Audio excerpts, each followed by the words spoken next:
No, I'm not as confident as I come across. No, I'm not as capable as I might look.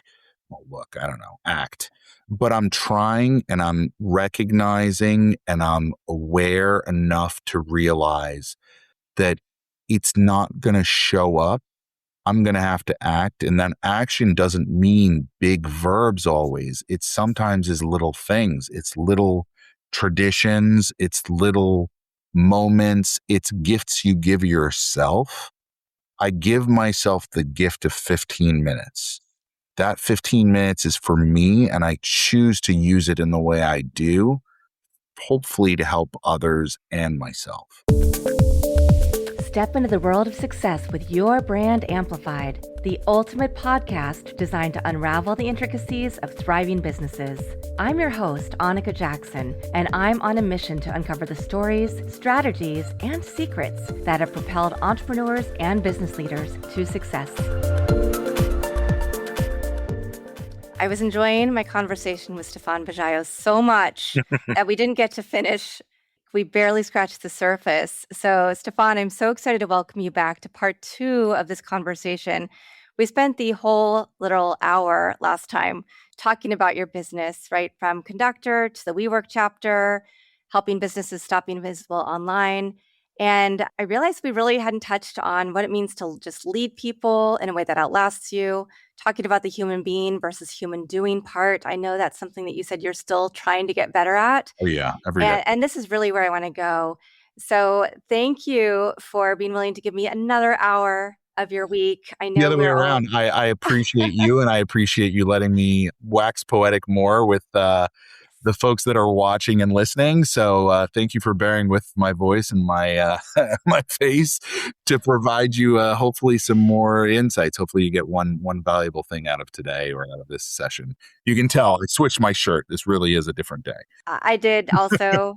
I'm like, oh, my shirt is still dark, but I thought about that. I'm like, do I wear the same shirt so we make this seem like it was a two-parter, or like, nah. Things I literally think about. Sorry. Oh, it's okay. Same. And I love that we're already going off on little rabbit holes and tangents. And by the way, before we jumped on and pushed record, we already spent 15 minutes talking about a whole bunch of other stuff. And then we were like, okay, we better get to business. Yeah, this happened last time, by the way. So it really is thematic. I'm sorry. This is a bad habit I have. So yeah. There's no reason to be sorry. This is the most fun part of this process is I get to meet you. We get to spend time together. I get to learn. And you were generous enough to come back. Vice versa. Again. Seriously. So wonderful. Thank you for the opportunity. Really, I appreciate it. Of course. Yeah. So let's talk about people first, right? We talked some about that, company value slides, but then I really want to get into what it really does mean, especially in this AI era, to be a people first leader. What does that mean in practice? And how does that look different from what other leaders do? Interesting. I only say interesting because AI is changing a lot of things, but I think first and foremost, the best place for me to start on this is basically to talk about what I believe as a leader, right? And so I'll kind of break it down to 4 major things that I look for when I think about leadership. So 1, I think passion is your most valuable asset. So I have never been able to teach passion to someone. In fact, I'm often told I'm very passionate. Even when I don't mean to be passionate, I come across as passionate. I always kind of sound like I'm on the pulpit, like preaching, which isn't really always a good thing. Sometimes it is. Sometimes I get people excited and that's a good thing. And like I said, I set ships off to sail and everyone gets excited. I'm not as good as bringing them back to harbor, but I definitely am good at like getting us all excited and jazzed and like crystallizing a vision and going. And that's falls back to that whole evangelism concept that we spoke about in the last episode, how I was the evangelist for Conductor. And that really suited my personality in many ways, right? Believe it or not, I'm an extrovert who can be incredibly introverted because of the energy it expends. So that's just a personal thing. Don't think that all extroverts are always extroverts. They require a recharge in a weird way and in ways, shapes, and forms where you'd be like, really? You spent all of the Saturday in bed? Yeah, sometimes that's the way it works. Like I'm just completely drained and I'm tired of my own voice. And I just need to like veg and watch something to get me out of my head. But you all don't need to know that.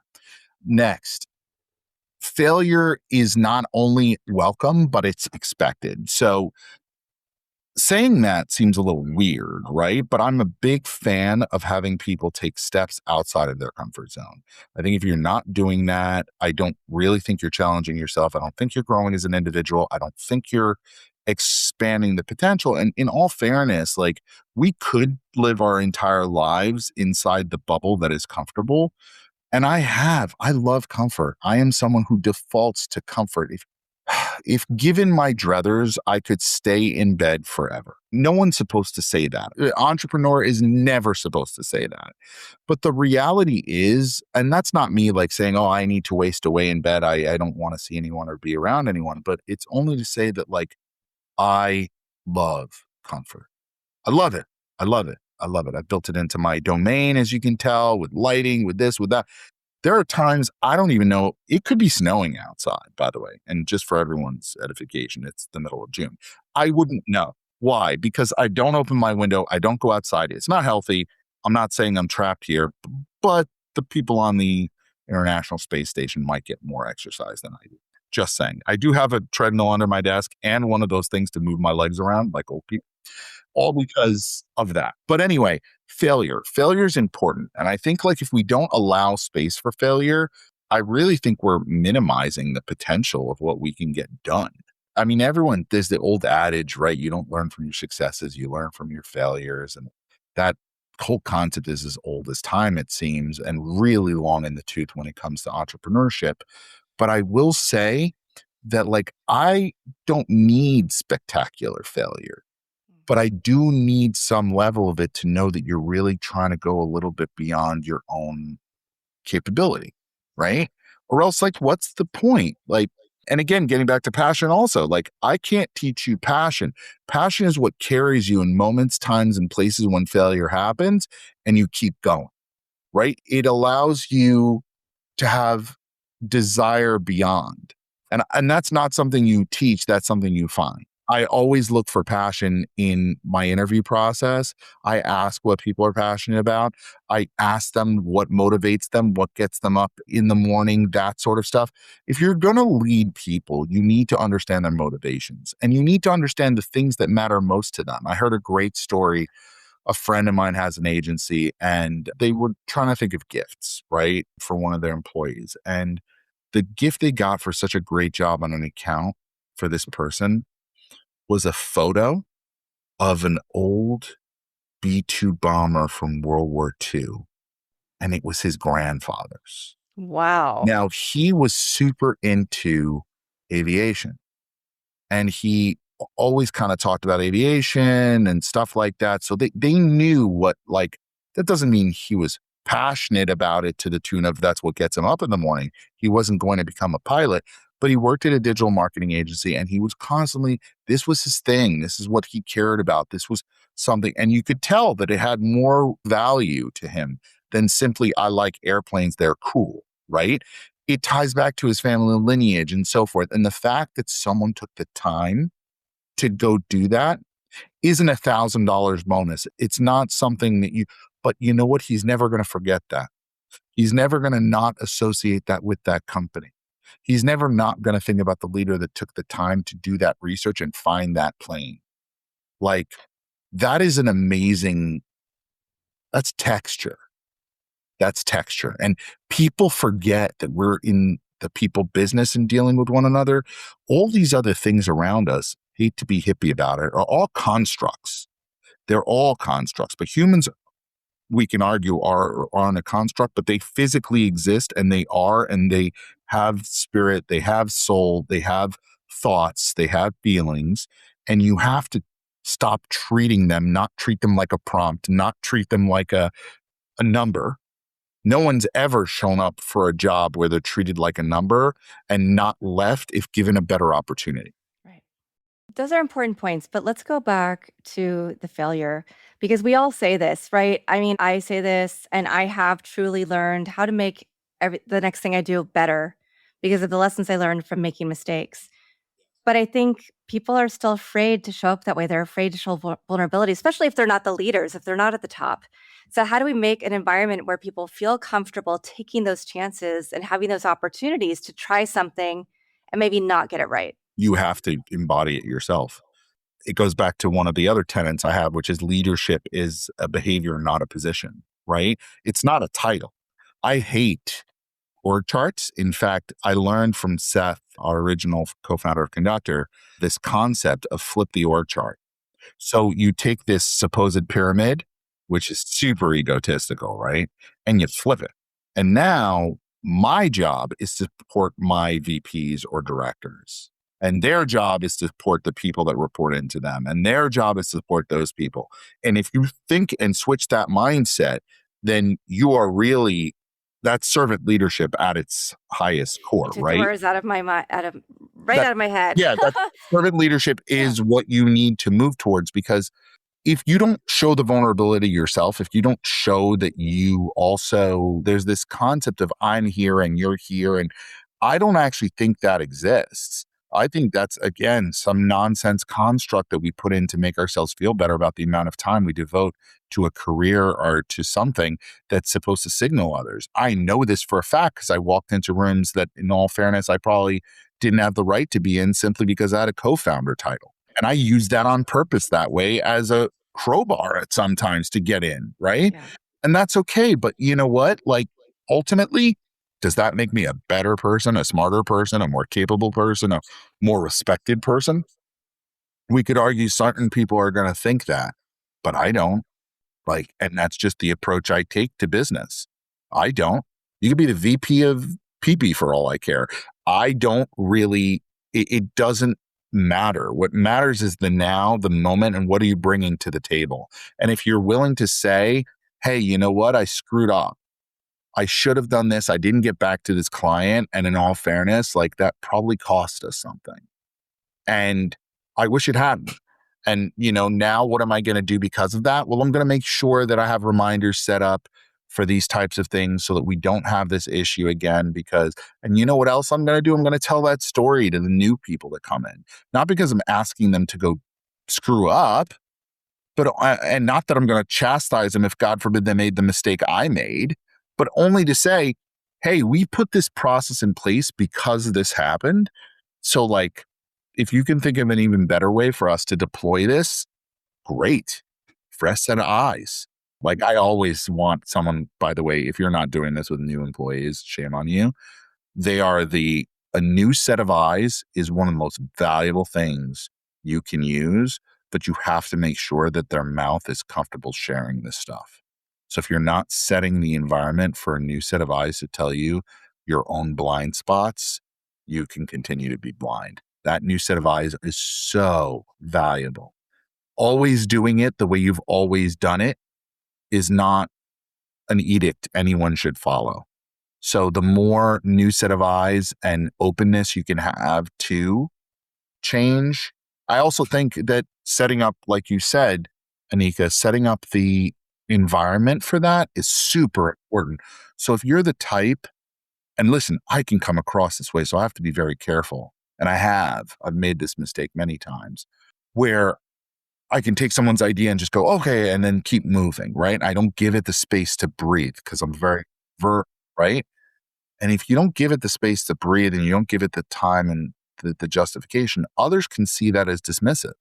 And that's really bad, especially when you don't mean for it to be dismissive. You're just trying to move on because you're thinking of the next thing. So being attuned to that and almost like taking a beat more than you think you should, especially if you're an extrovert or you're like a high I or a high D, if you're in a disc profile, like type of leader, take a beat, make the space good. This is another one that actually it falls right into my other point of the four things I like to think about in leadership, which is empower your people first. So like, maybe I'm not the one even running that meeting. Maybe I'm giving that to someone else. Maybe I am, because I have these conversations when I first start with a team, if the team I'm inheriting or we're bringing people on, I think we talked about this. I like to talk about, well, what are we going to look like a year from now and how's that going to be? And personally as well. So if I know someone's wants to be in a leadership position, and I can't just give them people to manage. And by the way, side note, this is a fallacy of business. Success has unfortunately been associated with managerial. Not all people who should be successful should be managers. It's this horrible thing of like going up this pyramid and like, oh, now I'm above more people. No, individual contributors can be aces and they can be amazing at what they do. The problem is you have to be more cautious with an individual contributor on that track to ensure you're showing them their growth, because they may be doing many of the same things in perpetuity.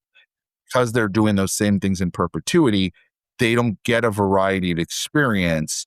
They fall into traps and habit, and they also don't see their own growth. So then it becomes if my money doesn't go the right way, I'm still doing the same thing, which is why people go to management. They're like, oh, now I'm managing new people. I'm managing people who manage people. And your environment continues to change, right? So that change, along with salary and responsibilities, tends to be a thing. And that's why people seem to be, it's okay to do the management track, but not every ace should be a manager.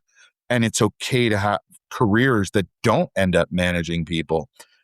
But back to the empowering idea, if you know someone needs something like that leadership, give it to them in small doses and remind them afterwards. Not, I let you run this meeting. At a one-on-one a month later, hey, like, I just want to tell you, one, thank them and remind them it was what great work they do. Don't overlook the ability and the value of a thank you.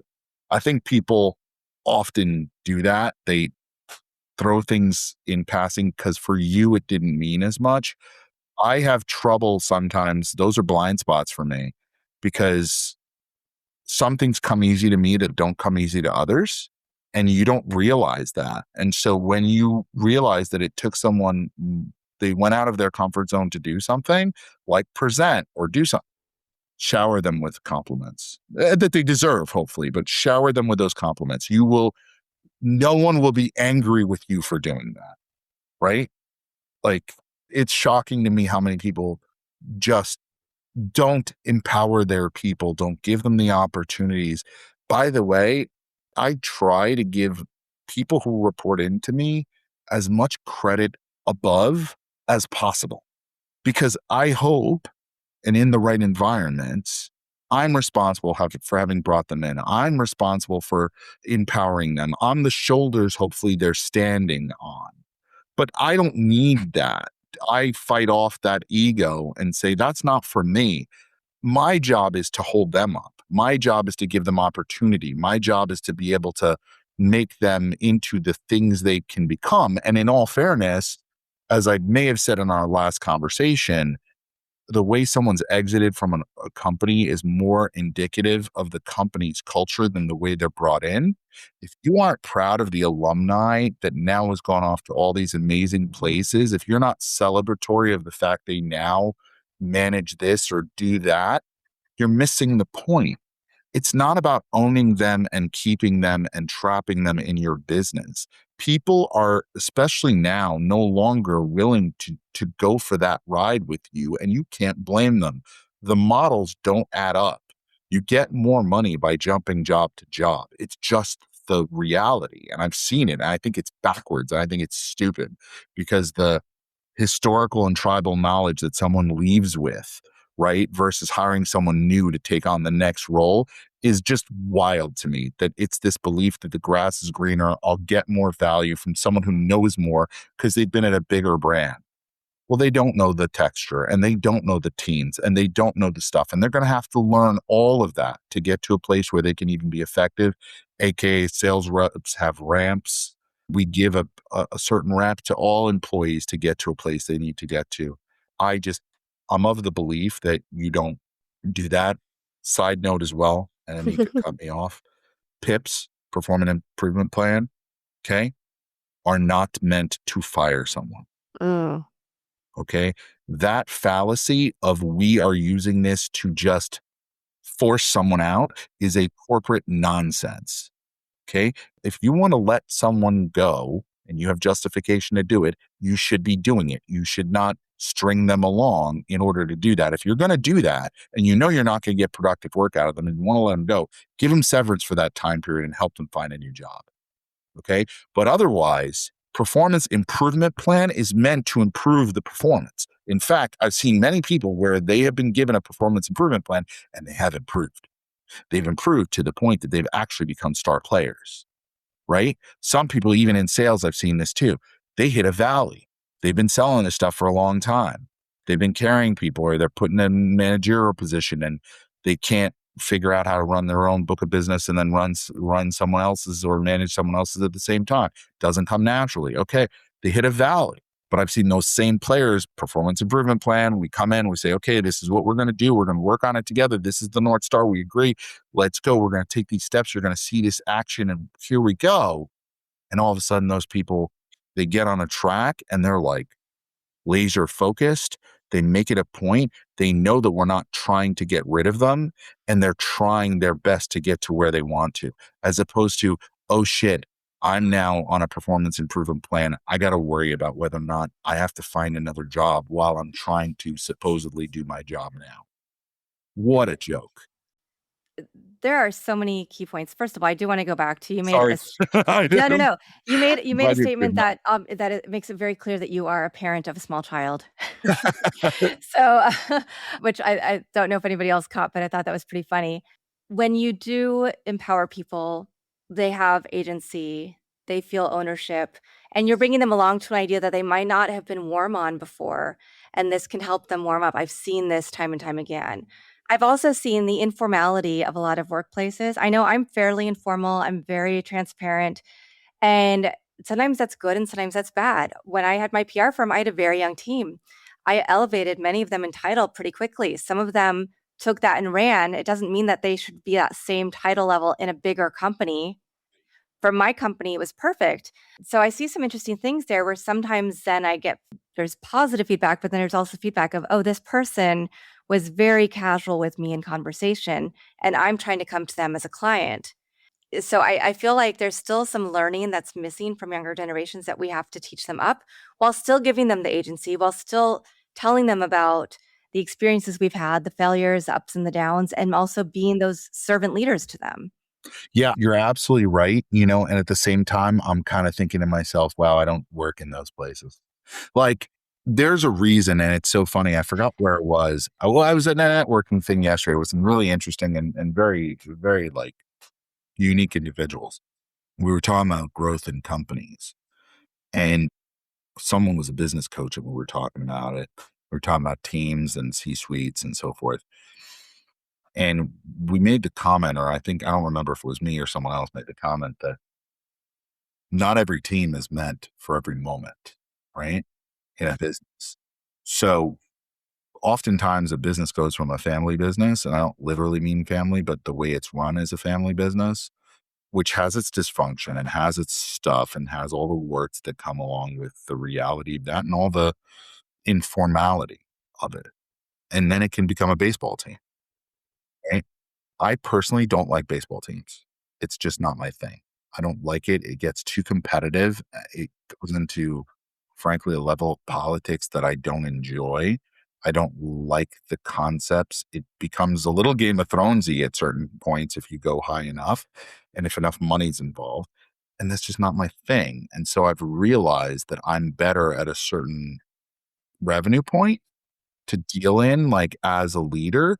Like, I was just saying this to one of my clients earlier today. I said, I don't think I would be a great billion-dollar CMO. Could I do it? Sure. I probably could, but I probably wouldn't be the best at it. And I definitely wouldn't be in my comfort zone doing it. Now, I know I just said you want to go out of your comfort zone, but you also don't have to go so far out of your comfort zone that you don't ever feel comfortable. Right.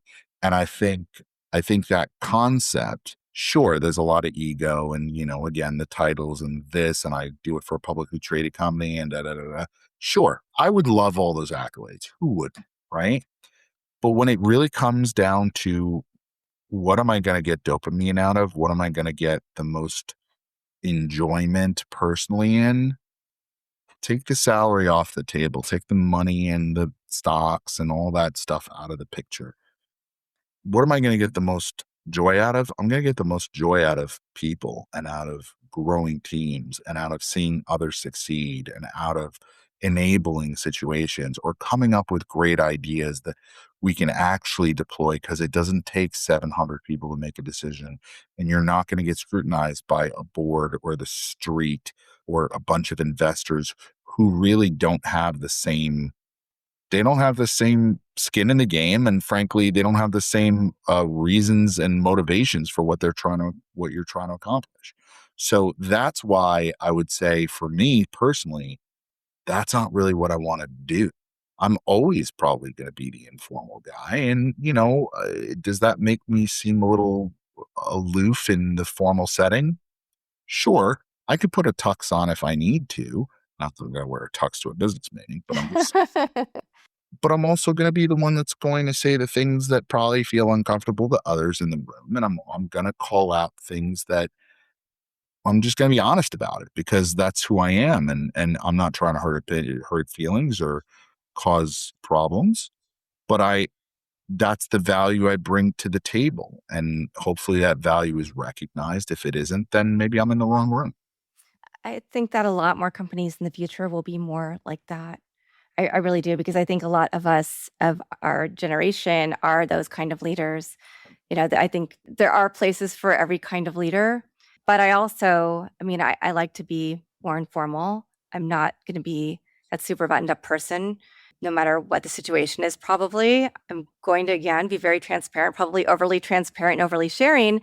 Sometimes that does mean people feel overly familiar with me, but that's also, I've chosen to be in the teaching profession. I've chosen to be a podcaster, right? So whether I know people or not, they're going to feel like they know me, and that's okay. And so you have to take both parts. Now, The good comes with the bad, for sure. yeah. I've made relationships in business where quote unquote subordinates, which I don't like that term, but people who report into me have become incredibly comfortable giving me feedback that at times may not even be justifiable. And I might take it to heart more than I should, because of the relationships that are there. Now, those are also the people that'll probably hopefully follow me into hell if necessary. So you have to kind of take the good and the bad in that respect. If you want to earn the right to make a statement like that people will follow you into hell, then you've got to earn that, again, as a behavior, not a position. If you're doing that day in and day out, and if you're challenging yourself and you're recognizing your failures, all the things I said about leadership that would apply to a team apply to you. It has to start with you. If it doesn't start with you, and if you don't, I have this right hand, left hand approach to business. So I say you need two hands. Now, the two hands don't necessarily have to talk to one another, but they do have to work together often. One hand is really good at something, another hand's really good at something else, but both hands are better at whatever it is than I am. So if I'm not good with process, then I get someone for my right hand who's a process-oriented individual.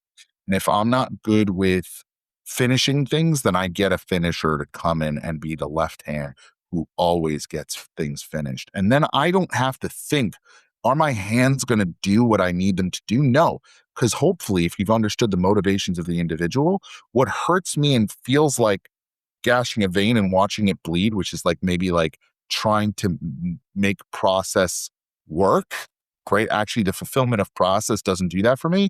For someone else, that's dopamine. They actually come so easy to them, things that are hard for me, and they actually get joy out of that. And so why shouldn't we offset each other's weaknesses and strengths and allow me to come up with the idea, and you're going to do this part of the execution because you love execution and you get dopamine when you cross the finish line. And I don't need that finish line crossing feeling. You can have that. I'll take the idea thing of, oh my God, I was able to come up with all this creativity and wax poetic and, all this. That gives me dopamine, right? So it's finding those complementary skills and motivations allows you to build a team. We seem to think teams are positions, as in titles with roles and descriptions. But how many times in a startup, I'll tell you, do you really follow the description of a job? Oh my God, I've always written my own job descriptions because I was always creating the next one to get into, right? But even then, anytime I was ever handed a job description, did I ever stick to it? No. Did I ever hold people to their job descriptions? Not really. We were trying to get things done, and we did them by the means we could. And if that fell within a description, great. But there wasn't, I don't do windows and I don't do drapes. Like, we weren't in that business. We were, and I think everyone at some point should work in a startup because it forces you. People don't talk about this enough. 3 months of the startup is 1 year at any other company. I guarantee you that. Like, the number of 14 years that I worked at Conductor is equivalent to about 45 years. I know that sounds maddening and wild. It really is. The amount of experience and things I would experience within 3 months, other companies would take a year for you to see that kind of thing. But let's talk about this trap, though, right? Because one of the things that you've mentioned briefly on the last episode we didn't get into is figuring out how to be a human being instead of a human doing. And when we do, a lot of us are that doing phase, and that's the startup mentality. That's really thinking about yourself as how many things do you check off the list? How productive are you?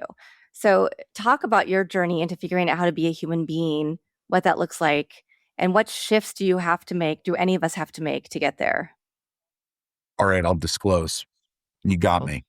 Uh, I'm going to okay. disclose. So this is a little strange in these times to even talk this way, but I'm going to do it anyway. I have always wanted to learn meditation. I've always wanted to learn gratefulness and to do that. The problem, as you can imagine with my ADD, is never being able to force function that, right? It's good intentions with no physical tie to it. I'm Jewish. It's a weird thing to say in these times. It's weird that I have to say it's a weird thing to say in these times. After October 7th, as a Reformed Jew, I had to do a lot of reflection in a lot of ways that I think others had to do. Very difficult ways that I never thought I'd have to, but I was warned by my ancestry that someday I could feel this way in my own country. Now, I'm not going to get into the politics. I'm not going to get into any of that stuff, but I am going to tell you there's this thing in Judaism called Tefillin. What it is it's you bind this on your arm and you put it on your head and you say a prayer. And anyone who I grew up with would be like, whoa, that's super religious. And I would be like, that's super religious. I'm not super religious. That's not who I am. I always saw religion kind of as this, like, I don't know. I don't like organized religion. I don't want people to do things because they're fearful of what might happen if they don't. Like, I want you to have an open mind and an open spirit to what's the potential, right? Without getting too deep, even though I probably have already skipped that about 5 miles back in this.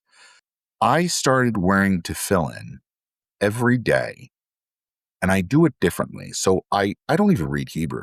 I read the transliteration, which now I've memorized, so I feel really good about that, but that's what happens after you've been doing it for 2 years. So I bind and I do this, and I do it every morning, at least I try to. And then the thing I do is the first thing I do is I'm grateful. And I literally think of all the things I'm grateful for, which, by the way, is super hard if you have a crap memory like me and you're trying to remember what happened yesterday. But I try to just thank God, like, in a way that's like just being thankful, grateful. Like, and I've always wanted to do that. I've always realized that it's too easy to go through life and not recognize the being, like, not the doing. We do all day long. We're never, like, present, right? So it forces me to stop and, like, think, what am I grateful for? Small things, a roof over my head, food in my stomach, the ability to breathe. A moment in which you don't have that Mm. is so different. And unfortunately, people usually have to go through that to recognize the gratefulness of that. I don't want to have to go through that. I hope I never have to go through that, right? Whoever wants to have a problem breathing? You really, like, good health is something you take for granted until you don't have it, right? So there's that. And then the next thing I do is I think of all the people, and I actually physically do this with my hand as to what direction I think they're in from where I am. And that's really strange, but I do that just to name, like, my mom, my dad, my sister, my in-laws who are up in Canada, like I actually take the time to do this. And this does take something that should have taken 5 minutes, by the way, and extends this out to about 15. But if I know they're going through something or I know someone needs something, I like actually hope for it for them, right? I hope that every day my daughter is able to make friends and grow and expand. And so I'm putting that out into the universe. We can call that manifestation, we can call it whatever term we want, but I'm actively trying to do that. And then the last part is I ask for what I want today.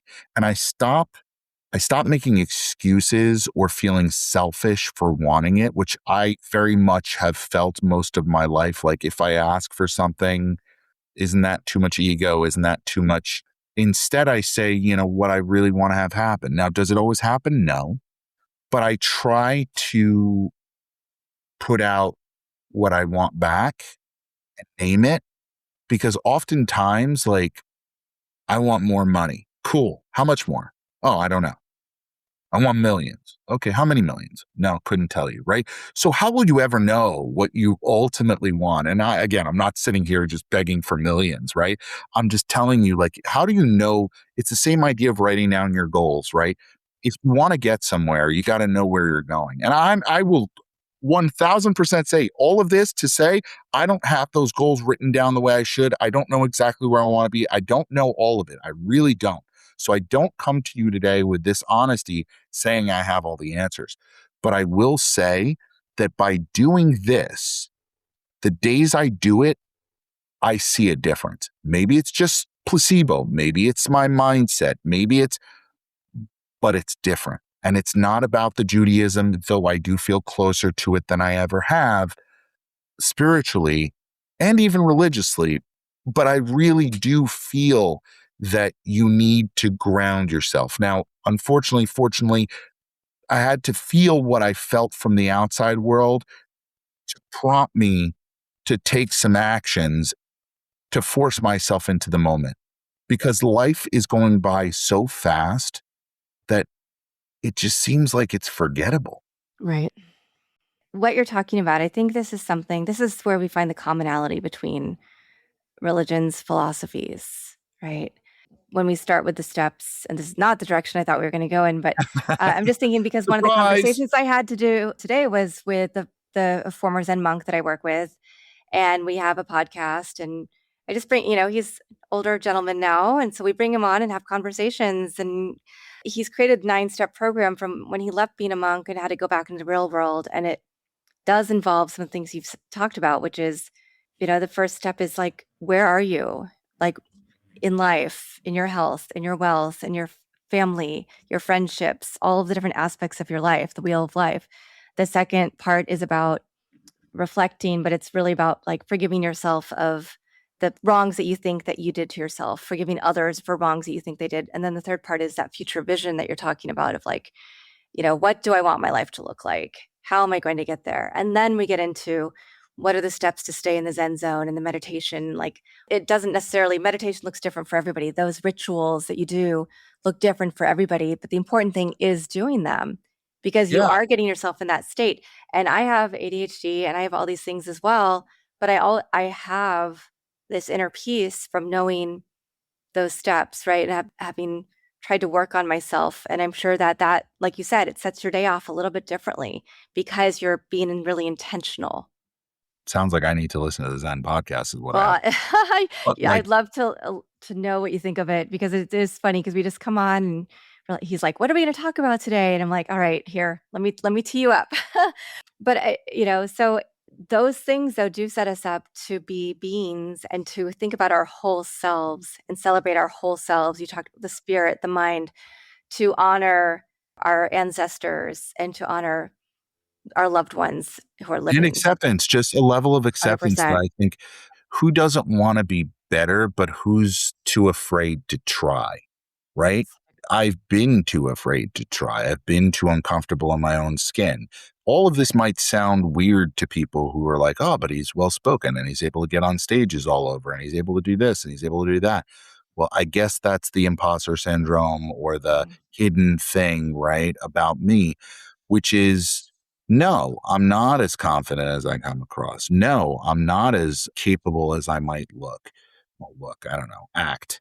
But I'm trying and I'm recognizing and I'm aware enough to realize that it's not going to show up. I'm going to have to act. And that action doesn't mean big verbs always. It sometimes is little things. It's little traditions. It's little moments. It's gifts you give yourself. I give myself the gift of 15 minutes. That 15 minutes is for me, and I choose to use it in the way I do, hopefully to help others and myself. And that to me is something that's fundamental, and it changes my perspective, and hopefully it changes my situation. So I just think we are way too into the doing part of life. And if we let it, we will do nothing but do. And I don't think as much as I've done a lot in my life, I don't think those are the things that mattered the most to me. I think when I was able to be in a moment, when I was able to be present, when I was not distracted by 1,000 screens, right? We now use multiple screens at the same time. And I don't even mean the 6 that are in front of me right now. Literally, we watch TV shows while we're scrolling. Like, it's madness, and I don't see it getting any better. So the only way to counter that is to say, can you do it? Can you be with yourself for 15 minutes and let yourself actually exist with your thoughts and, without the distractions and without the stuff? Again, I'm not great at it. I try every day and I feel guilty when I don't. And I have a rabbi who goes, "Did you put your tefillin on?" And I'll probably hear it today because I didn't put it on today. And I'm supposed to go to an event later tonight. And I'm sure I'm going to hear, like, "Did you do it?" And I'm going to be like, "Oh, I can't lie to the guy. No, okay, I didn't, But again, I just think it's a way to ground yourself. Happy I have found that even at the ripe age of 47. I've given myself that gift, and I think it allows me a little more comfort in my own skin than I had before. Yeah. Well, and we did talk also about you're a girl dad, you have a 5-year-old. I'm on the opposite side of the spectrum. I'm a girl mom, but my daughter's graduated high school. That also has to really influence what matters to you at this moment, how you structure being the top of your career, being a CEO, being a founder, running a big business, also trying to find time for yourself to be present, but then also your family needs you to be present for you. Yeah, I will say I'm not by any means close to the perfect dad in that regard. I have to put the phone down more, experience more. My daughter's an only child. I was not an only child, nor was my wife. So really know the context of that. I know fighting with my sister, but she doesn't have that. So Yeah, they're we're delightful. I'm not an only child, but I will say that although I do wish sometimes that would have, she has a lot of cousins, but that she would have siblings. I also know that the relationship is so special. It's a just different caliber of relationship oh, for because there's sure. no competing. No, there's no competing, So, and she is getting that. And I'm trying to make sure that she doesn't become, self-absorbed because of that. But I will tell you this, as a girl dad, the dynamics of recognizing so many things I have recognized in having the privilege of leading women, and having women on my team, having powerful women on my team, having women who've taught me so much, and also having been so close to so many in the workplace where I've seen lack of confidence, where I've seen the things that men often are blind to. And by the way, I'm blind to many of them as well. And I have to see them, and they need to be brought to my attention so I can recognize them sometimes. But that's not by intention. And I think, like, thinking about how I build a self-confident woman yes, is an incredible, who doesn't need the validation yes, from a man or a woman or right, anyone else for that matter, but is still empathetic yes. and does have care. That is something that I think I am trying to figure out a way to instill in my own daughter Mhm. so that she can live up to the potential that I think she has. 100%. And that I hope she realizes she has, not the potential I will put on her, but rather that she'll be able to own her own narrative and feel comfortable doing that. And I think that's something that is a really interesting thing as a male. And also just seeing that side of things, I'm very attuned to that, almost too attuned. And I need to make sure that's not where I over index, right? I'm not going to be the dad who tries to make her into the Olympic skater, but at the same version of that for like, you need to be an independent woman. Like, no. I don't want to be over indexing on anything, but I do want to be cognizant of that because I just think society, it's out there and I can't control it as much as I probably would love to for my child. Yep. So I just need to prepare her as much as I can. I've already sketched out 5 other episodes of different podcasts with you. I mean, this conversation is its own podcast. I love this. I do want Thank to you. talk about one last thing. Vibe Sure. logic as a value statement, not just a business. Vibe logic is literally how you work. I don't usually say the word literally because people way overuse it, but the vibe is a human element. The logic is the technical rigor. So how much of it was a positioning decision versus a personal manifesto for you? So it's really funny you say that. I actually named the company that before I even met my business partner, or even the concept of vibe logic. It really does come from a lot of what I saw, both in myself personally, but just as well in dealing in marketing and dealing in SEO specifically. In search, we always say there's an art and a science to search, right? And people definitely polarize index on those. You can see them, right? And I used to say this in interview processes that I'm remembering now. I used to say, if I put you in a magic box and you either lose your ability to be creative or your ability to analyze, which will you choose and why? There is no correct answer. Explain. And people get shocked because it's like strange question from the executive. No. This is not a gotcha moment. I promise. This is not how many marbles fit into this room. We're not going for that. This is literally, I want to understand how you express your decision of foregoing something as well as indexing on something else. And immediately I'm starting to see where someone is. Are they more logic or are they more vibe? Are you team logic or team vibe? And I wasn't thinking about it in those terms. And the word vibe was like an old 80s term when I chose the name. Now it's vibe code and vibe this and vibe that. And it's like, whoa, okay, I guess I have a domain that's worth something. But that's really the thought process there is there's an underpinning of both. You paint a Picasso and you put it in a box. I don't know how valuable that is. At the same time, you think about how to sell Picassos, but you never paint one. What are you doing? Right. So I think that there's duality that exists in life, in business. I'm trying to be a bit of both, and I'm recognizing when I don't have enough of one or the other. And left hand, right? Recognizing if I don't have the logic, that doesn't come naturally to me, then I'm going to find people that know logic and get dopamine out of logic, and all they see is logic often. And I have to bring them back and say, well, we need a vibe here. Let's do, So I think there's a yin and a yang, a balance to it. And even the logo, right? You'll see there's a squiggly line for the creative, like wild, connect the dots, one side of the brain and the other side of the brain, very circuit board logic aspect to things. So that really is the way I'm trying to look at things and realize that there's a bit of all of that in us. And we just have to moments, time, shapes, and places. We index one way or the other, but being cognizant of that is a self-awareness that I don't think I've had until later in life. Oof. I still have more questions for you, but I also want to be cognizant of your time. I know it's, a lot, it's later for you. You also have things to do, places to be, family to see.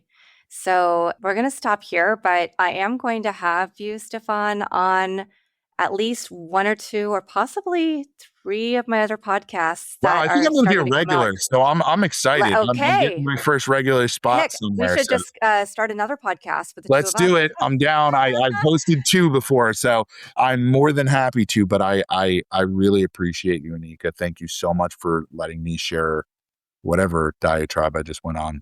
Amazing. No, I'll thank wake up you. to It's it. all stuff we I'll need to, wake up in a moment and be like, wow, I shared a lot of stuff. But yeah, thank you for letting me share with your audience. I really appreciate it. And I hope they were able to get some insights and some value, and that it actually allows them to try or do something they haven't had the chance or willingness to do before. I think you brought your whole self to this space, and I think that you felt like it's a safe space. So I really appreciate that. Thank you for making that safe space. Of course. And I will say, I think a lot of these conversations, we do have a lot of male audience, but we have a lot more women who listen, women founders.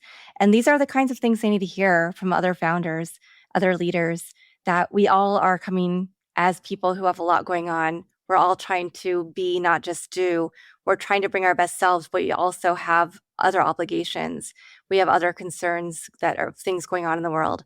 And so how do we just show up, and how do we make sure that we're being kind to each other, and that we are able to give people opportunities to lead, to bring their passions to work, to fail and not be afraid of failure, and to not be afraid of those pips, and to know that we really see a place for them and we want them to grow and improve. And when they decide to leave, that we're happy and excited for their journey. So thank you for everything. I'm so happy. And I'm so happy we got to have another conversation. And I'm already like, we need to get on again. When can we schedule more time? So to everybody who's listening, thank you for hanging in with us. Again, Stephan Bajaio will have all the links in the show notes for the second episode. Go back and listen. If you haven't listened to the first, you didn't have to listen in order, but go back and listen to that one next so that you can really understand the flow of our conversation. And I did tease out a little bit. I have a couple of AI podcasts, and then one that's completely departure from everything else. That's really about dating and finding yourself again after divorce, after big things happen. And so you'll be seeing me start to tease those out. And Teaching Tomorrow, AI First Pedagogy and the Future of Work is going to launch July 2nd. So please look out for that one. I'm looking forward to having Stephan on that one to talk about what skills do people really need in the workforce? How do we keep the humanity alive and well while using technology to the best of its use? So again, thank you, Stephan. I so appreciate all of your time. Thank you to everybody who's watching or listening to this episode. It means so much to me. And we'll be back again soon. Thanks for listening or watching to this episode of Your Brand Amplified. Don't forget to leave us a rating or review on your favorite podcast listening platform. And if you want to learn more, check us out at yourbrandamplified.com.